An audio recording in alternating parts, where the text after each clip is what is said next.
Salut mes chers élèves. Dans notre cours d'analyse d'aujourd'hui, nous allons travailler sur les limites des fonctions circulaires ou les fonctions trigonométriques. Mais aujourd'hui, nous n'allons pas résoudre ou entrer d'emblée dans les calculs des limites des fonctions circulaires. Nous allons de préférence démontrer certaines limites de référence. Pour ce faire, voici un cercle trigonométrique. Le cercle trigonométrique,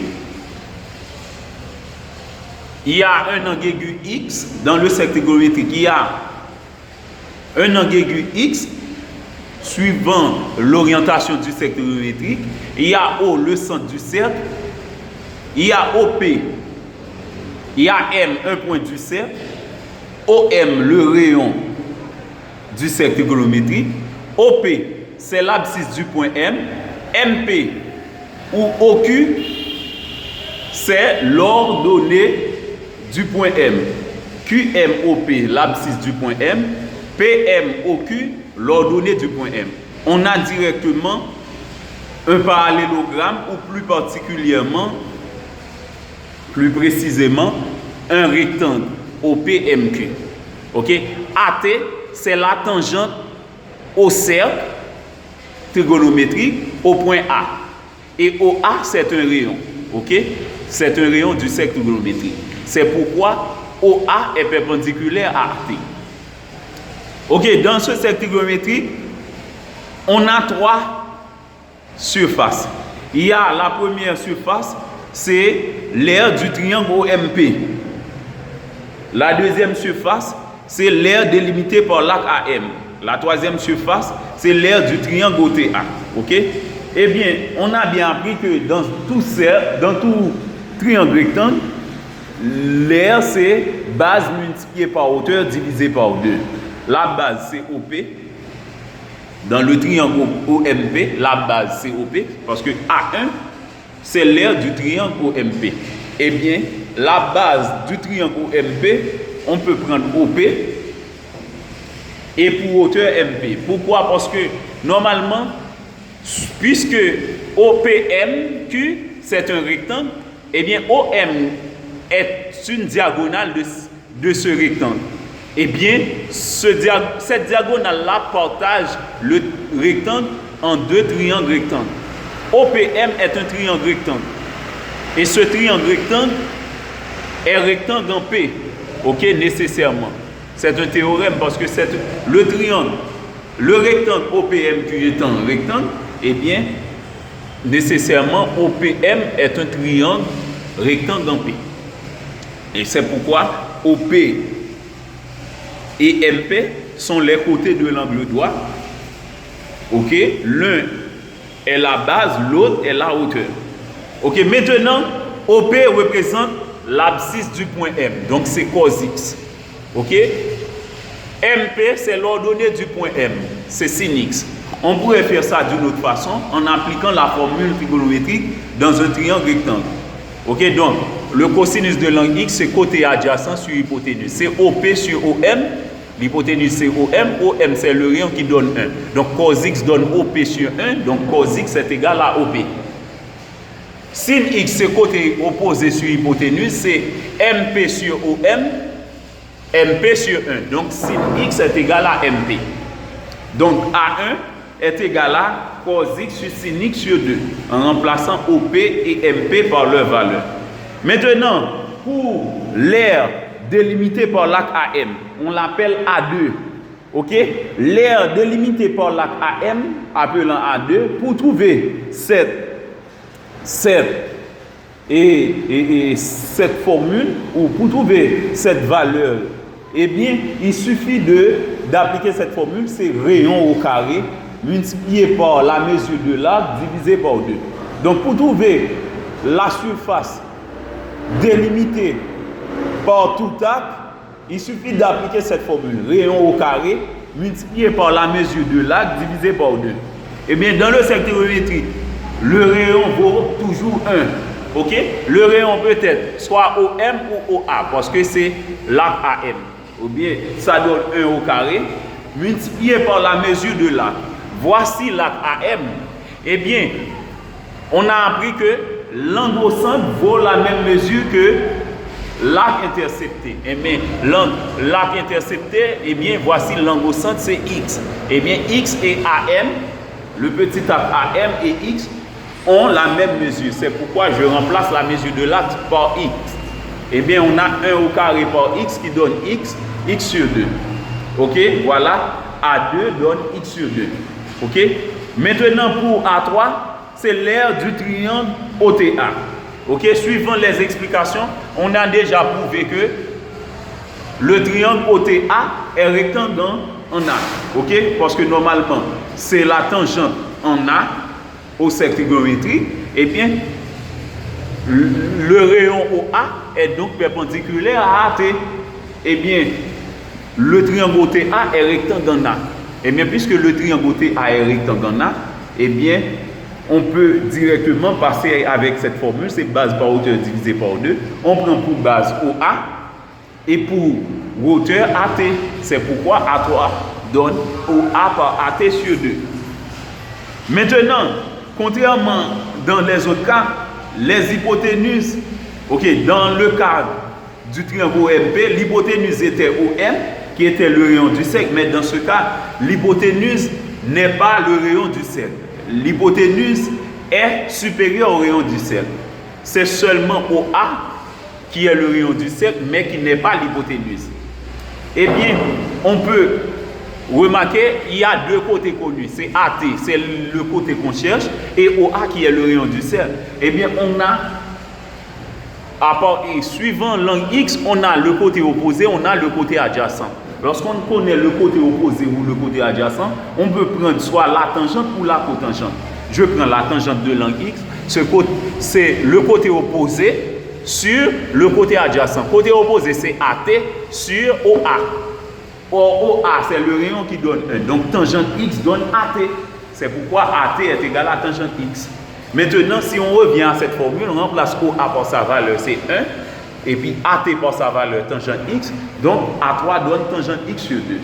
Maintenant, si on remarque bien dans cette figure, on peut voir qu'il y a une certaine inégalité entre ces trois aires. Ok? Parce que, normalement, l'aire du triangle OMP est plus petit que l'aire du secteur séculaire OMA. Et de plus, l'aire du secteur séculaire OMA est plus petit que l'aire du triangle OTA. Et bien, c'est pourquoi on a cette relation A1 est inférieur ou égal à A2, inférieur ou égal à A3. Ok, puisque suivant les démarches précédentes, on avait déjà les valeurs de A1, A2 et de A3. Eh bien, on remplace ces expressions-là par leurs valeurs. A1 était égal à cos x par sin x sur 2. Eh bien, on a cos x par sin x sur 2. A2 était égal à x sur 2. X sur 2. A3 était égal à tangente x sur 2. Tangente x sur 2. Arrivé ici, je simplifie par 2. Puisque 2 n'est pas... Puisque 2 est un nombre strictement positif, eh bien, on peut simplifier par 2 sans changer l'ordre ou le sens de l'inégalité. Ok? Donc, il nous reste cos x sin x inférieur ou égal à x inférieur ou égal à tangente x. Maintenant, je remplace tangente x par sa valeur. C'est sin x sur cos x. Ok? Maintenant, arrivé ici, l'angle x dont on parle, on a déjà vu ça, c'était un angle aigu.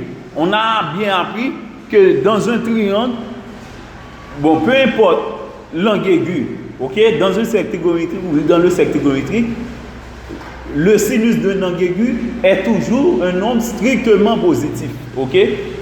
Presque pour tous les arcs, ok? Pour toutes les fonctions séculaires usuelles, le sinus de l'angle aigu est toujours un nombre strictement positif. Et bien c'est pourquoi sin x est supérieur strictement à 0. Eh bien, alors si on divise chaque membre de cette inégalité par sin x, eh bien, ça ne va pas changer le sens de l'inégalité. Eh bien, c'est pourquoi on divise chaque membre par sin x. Et à présent, ici je simplifie par sin x, et ici on a x sur sin x, Et dans cette partie, on prend la première fraction par l'inverse de la deuxième. Arrivé ici, on simplifie encore par sin x. Et bien voici, on trouve x sur sin x est compris en cos x et 1 sur cos x. Donc, si par exemple dans un exercice, on aurait demandé à un élève de trouver la limite de x sur sin x au voisinage de 0. Sans doute, l'élève trouverait 0 sur 0. Parce qu'en remplaçant x par 0, on trouverait 0 pour x au numérateur et sin 0 de nous qui donne encore 0.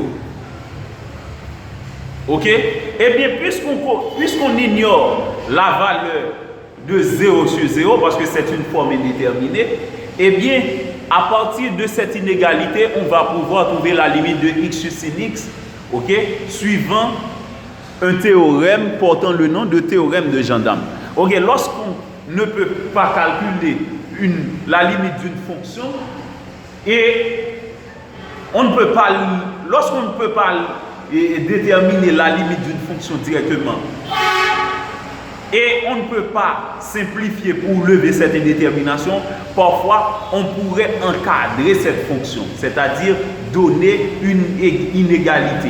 Donc encadrer cette fonction veut dire on met cette fonction en deux valeurs différentes.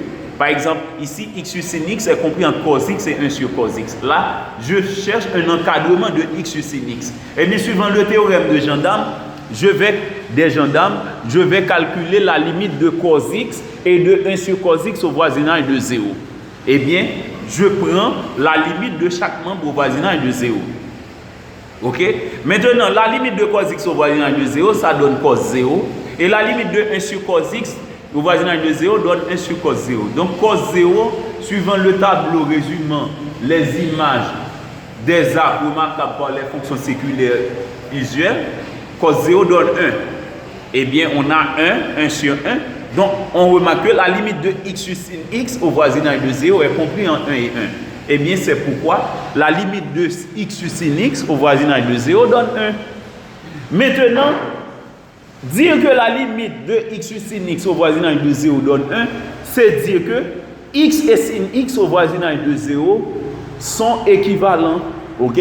Donc, si on connaît au voisinage de 0, si on connaît la limite de x sur sin x, eh bien, on connaît la limite de x sin x sur x également. Eh bien, puisque sin x et x au voisinage de 0 sont équivalents, et bien par conséquent, la limite de sin x sur x au voisinage de 0 donne également 1. Mais si vous voulez, vous pouviez, par une démonstration analogue, prouver que sin x sur x au voisinage de 0, ça donne, donc on donne un encadrement de sin x sur x au voisinage de 0 et on prouvera que ça donne 1 comme on venait de le faire ici dans ce cas. Ok? Parce que normalement, puisque x n'est pas nul, eh bien on peut, et cos x n'est pas nul non plus, on pourrait prendre l'inverse. Ok? 1 sur cos x est supérieur ou égal à sin x sur x est supérieur ou égal à cos x. Ok? Avec l'inverse, eh bien, on va pouvoir trouver la limite de sin x sur x au voisinage de 0.